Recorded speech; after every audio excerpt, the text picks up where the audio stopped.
بسم اللہ الرحمن الرحیم۔ السلام علیکم۔ غزوہ تبوک مشہور غزوہ ہے اور نبی اکرم صلی اللہ علیہ وآلہ وسلم کا آخری غزوہ ہے۔ حضور اقدس صلی اللہ علیہ وآلہ وسلم کو اطلاع ملی کہ روم کا بادشاہ مدینہ منورہ پر حملہ کرنے کا ارادہ کر رہا ہے اور بہت بڑا لشکر لے کر شام کے راستے سے مدینہ کو آ رہا ہے۔ اس خبر پر نبی اکرم صلی اللہ علیہ وآلہ وسلم اس کے مقابلے کے لیے مدینہ طیبہ سے روانہ ہو گئے۔ چونکہ سخت گرمی کا تھا اور مقابلہ بھی سخت تھا، اس لیے حضور اقدس صلی اللہ علیہ وآلہ وسلم نے صاف اعلان فرما دیا تھا کہ روم کے بادشاہ سے مقابلہ کے لیے چلنا ہے، تیاری کر لی جائے، اور حضور نے خود اس کے لیے چندہ فرمانا شروع کیا۔ یہ لڑائی ہے جس میں حضرت ابوبکر صدیق رضی اللہ عنہ گھر کا سارا سامان لے آئے، اور جب ان سے پوچھا گھر والوں کے لیے کیا چھوڑا تو فرمایا کہ ان کے لیے اللہ اور اس کے رسول صلی اللہ علیہ وآلہ وسلم کو چھوڑ آیا۔ اور حضرت عمر رضی اللہ تعالی عنہ گھر کے پورے سامان میں سے آدھا لے آئے، اور حضرت عثمان غنی رضی اللہ تعالی عنہ نے 1/3 لشکر کا پورا سامان مہیا فرمایا، اور اسی طرح ہر شخص اپنی حیثیت سے زیادہ ہی لایا۔ اس کے باوجود چونکہ عام طور سے تنگی تھی، اس لیے 10 آدمی ایک اونٹ پر تھے کہ نبوت اس پر سوار ہوتے تھے۔ اس وجہ سے اس لڑائی کا نام تنگی کا لشکر بھی تھا۔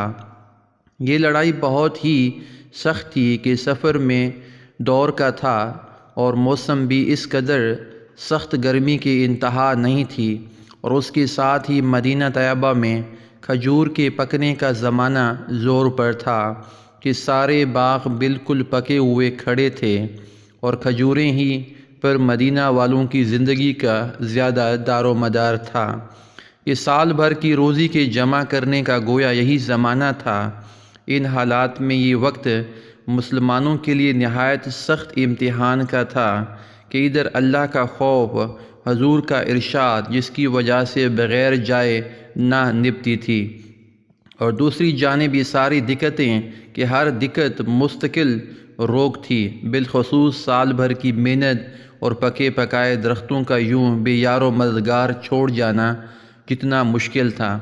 وہ ظاہر ہے کہ مگر اس سب کے باوجود اللہ کا خوف ان حضرات پر غالب تھا، اس لیے بجز منافقین اور معذورین جن میں عورتیں بچے بھی داخل تھے، وہ لوگ بھی جو بضرورت مدینہ طیبہ میں چھوڑے گئے یا کسی قسم کی سواری نہ مل سکنے کی وجہ سے روتے ہوئے رہ گئے تھے۔